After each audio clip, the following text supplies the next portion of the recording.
Sudah đi mua rock đi ngày đi dương mà lên lan đất đây thì hơi ồ hô ngày nay ở miền già na lên thế nhưng mà lên này anh ba cầm sắt lang mền tên này nãy dương chạy đây giờ thì chạy cả lóc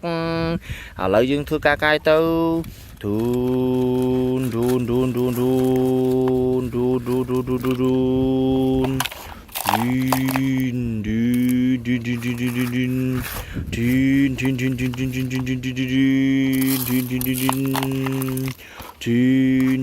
đã đấy buôn làm snow còn món bàn pin mà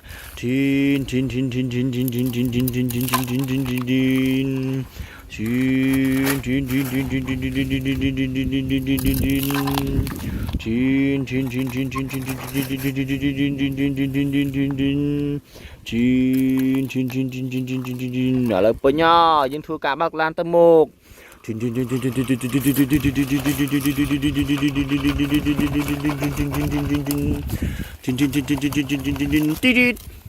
ở trên nhé bóc cái mùi mơ á bắt cú đây nè trên bóc cái mùi tí mơ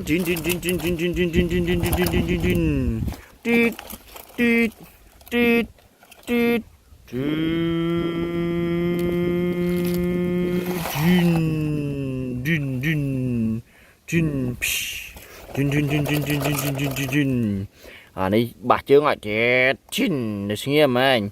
và lấy ní cứ dương là do SK tôi ở tôi mới chui run dương run đây smile ten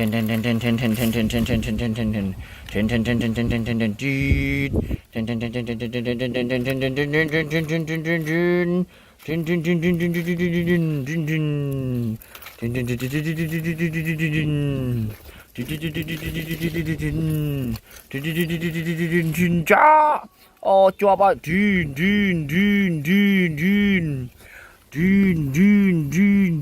cho môi em một bà lời dương thưa ca giọt đi tôi chui bía nè là lại anh đi chương thông anh đi chọp tiếng của bà ta bị thủng mà nè chuyện tôi lại cho cam